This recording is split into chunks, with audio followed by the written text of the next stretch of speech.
Hello everybody, today's video I'm going to show you how I built this workstation here. Got my joiner, planer, and right now I've got the router sitting on here. I'm not sure if I'm going to keep it there or not, and some other pieces and parts down below. If you would, please take a moment, like, comment, subscribe, thumbs up, notification bell, all that good stuff. Comments are great, positive, negative. I can handle either one. Don't like negative comments, nobody does, but if you see something I'm doing wrong or something I should change or some technique I'm doing wrong, please let me know. If you see something I'm doing right, let me know that also. So what I'm going to do is I'm going to show you in this video basically how I built this. You can do it the same, different, change the sizes, shapes, whatever you want to do. As you can see on the back here, I've still got open pockets in the back. Those spaces back here are 20 inches on the right, 20 inches on the left, 24 in the middle, and they're 15 inches deep. So I could easily put drawers, cabinet doors, shelves, whatever I want to in there. When I get this done and I get everything set to where I want, because I'm still not 100% sure, when I set this up, I make sure my vacuum discharges are on the back side, so I don't have to move my vacuum around from side to side plugging it in. And once I get these in place, I'll drill some holes down through here, drop my cords down through, and I'll end up mounting a receptacle up underneath it here. So I'll do the same thing I did over here. Again, the video didn't turn out well, but if you see up in here, I basically mounted a receptacle. All my devices were dropped down through and plugged into here. I haven't plugged it back in yet because, again, I took the planer and stuff off of here, put it onto here, but you get the idea. So basically when I get the workstation done, roll the workstation where you want, plug it in, you've got power to all your devices. All right, so if you don't like the idea of making your own receptacle in the wall, or if you're not comfortable with electric, you can get extension cords with multiple ports on them. You can actually buy just this pigtail here. I bought this the other day at Lowe's. I plan on cutting the end off of it just like I did over there. I'll buy a male end and put it on here and make a pigtail out of this, but they were out of regular 12 foot or 25 foot extension cords and 12 gauge wire. When you wire this, make sure you do a 12 gauge wire. Do not get a 16 or 14 gauge extension cord because they're cheaper. Not the same thing, 12 gauge wire. And for the most part, the reason I built this whole thing in the first place was for this. When you're done at the end of the day,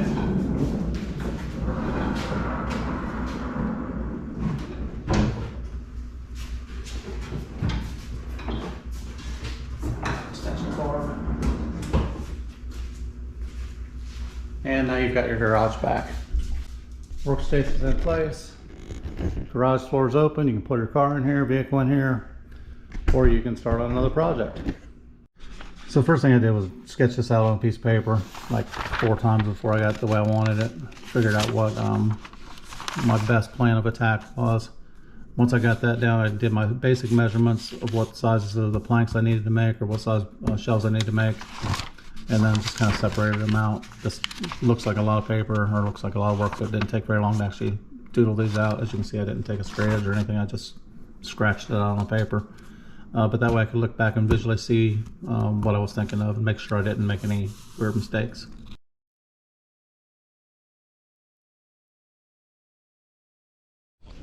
Alright, so now to get a nice straight cut with this, again, I'm going to use my fence there. I'm going to clamp it in place to the board. I'm taking my skill saw and I'm measuring the blade. I already know what this is, but to figure this out, take your skill saw and measure it to the outside edge of your guide here. Mine's 1.5 inches. So what I'm going to do is I'm going to take this and I'm going to measure in 1.5 inches, or I'm actually going to subtract, so it'll be 65.5. And then I'm going to clamp this down on both sides 1.5 inches off my line. So both sides across will be 1.5 inches. I'm just putting it in there for now so you can see. And then I can run my skill saw right across there, get a nice straight cut on the end of it. One last thing, just remember when you set that up, my 1.5 inches is to the outside edge of my line. So that's my long piece of the board. If you wanted to cut this piece and you set that to the outside edge, you're going to actually rip off the width of the blade too. So make sure you line your fence up to the right side of your guide.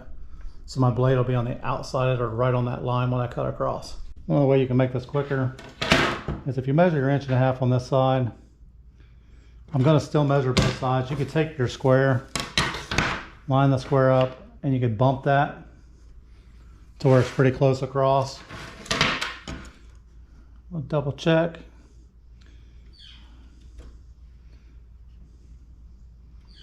And again, it's not going to get you perfect, but it'll get you pretty close. And I'm just going to clamp that in place so it doesn't move on me. Go to the other side, check it.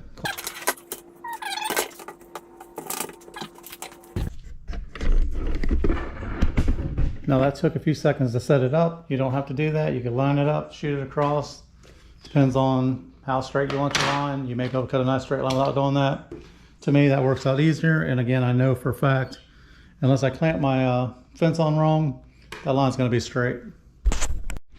So I'm ready to cut this. And just so you can see underneath here, I'm far enough off the edge of my table that I won't cut up through my table. I've taken a sawhorse, made it the same height as my workstation. So I've got it nice and level, and I've got it pretty much in the center of my cutoff piece. Now this is not to catch the board completely, but this will help me from trying to hold it up, lift on the board, and maybe creating a bind in the saw as I'm going across there. So this is going to basically catch my piece of wood. I'm still going to have to balance it a little bit, but it should sit pretty much right in place when I get done cutting.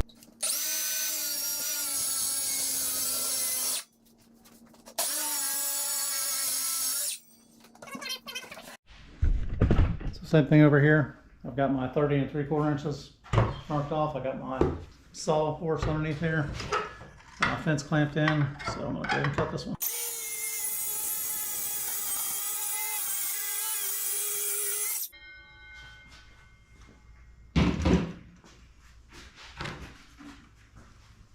I'm not going to watch me cut every single piece of board, but basically I'm going to make 2 of these. I'm going to cut them. We'll come back to the camera. Alright, so after I said I wasn't going to cut all the pieces, I went ahead and cut all the pieces. Feeling pretty confident with what was going on there. So I've got my bottom, I've got my right divider, my right side, my right top. I got my 2 center supports, my center divider, and my center top, my left side, my left divider, and my left top. So that should all be the pieces I need cut, except for some supports here and there. All right, so I've just kind of mocked it up there. Everything's just kind of taped in place. Hopefully the wind doesn't blow because it's going to go on the floor. So everything is kind of fit together pretty well. So I'm going to make sure that it all fit. Quite happy with the way it turned out. I've got one little goof that I made right there. And somehow I mismeasured that center board, so I'll be cutting it again. But besides that, it turned out pretty good. I don't know if I'll cut it again. It's just a support and a separator. What I might do is just measure the gap. I think it's like 3/4 of an inch off. I took in consideration this was going to be on the inside and not on the top. So I might just cut a little 3/4 inch runner, glue it to the bottom of that, and just make it up. And good as new. So I just found a piece of, I was a 1/2 inch, not 3/4. Don't know where I messed up, but either way, I just ripped off a piece of 1/2 inch. I'll put this at the top up inside the cabinet where you can't see it. And only me and everyone that sees this on YouTube will know that I did it. So just to save some time, I mean, this is all repeat stuff, but just to show you what I did here.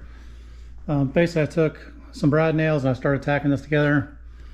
I'll tack my sides together first. Then I'll do my middle inserts. I'll basically just put it all together. But I use some brads just to hold it in place. Again, I'm putting screws in it, I'm painting. If you're not painting this, if you're going to stain it or something, or you don't want anything on the outside, drill some pocket holes here and drill it from the inside and secure your outside so you won't see it. But I'm just going to wood fill these. If you start to split your wood like I did down here, just back it out, re-drill it, fill that, and again, prime it, paint it, you'll never see it. But that's basically the start of it. Now I'm only going to do like the bottom section, so I'm not going to put the tops on yet. Lift it off, flip it on its side, put the wheels on the bottom, and then put the tops on after that. All right, so you can see there's my base put together. I've got all my boards lined up. I did my partitions, inserts. I just want to show you that before I put the tops on. I only put 1 screw through the top of this. I've got a bunch of screws in the bottom, holding it from the bottom. Some brad nails holding the pieces together. And again, I've only got like 3 or 4 screws exposed anywhere you can see them, so I can fill them pretty easily. But it's definitely secured from the bottom really well, and it's also glued all over the place. So I need to put a couple cleats in here to support my shelves on the inside. So I'm going to do that next. And then I'm going to put my tops on, and then I'll flip it back over, put the wheels on. So I attached my top. As you can see, I just made a couple little like 1 inch wide runners, screwed them into this. I nailed the top of my panels on with just a brad nailer. I glued them really good, and then I shot a couple screws from the inside into the shelving from this side because you won't be able to see it. And then I went ahead and measured down, put my 3 wheels on this side. I'm gonna flip it over, put the 3 wheels on the other side. Now my box store, my favorite place to shop, the other day had plenty of 3-inch wheels in stock, 330 pounds. I get there today and they don't have the size wheels that I measured the cabinet for. So I put a little bit bigger wheel on here. It shouldn't raise, I think I got 4-inch wheels instead of 3.5-inch wheels, so it's gonna raise me up probably about an inch.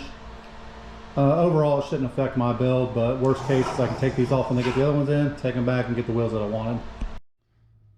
So there's the final result. Please click on like, subscribe, drop a comment below. Let me know whether you liked it, didn't like it, did something right, did something wrong, whether you wanted to see more detail, less details. All that helps me out, helps me make better content for you, and hopefully get more subscribers in.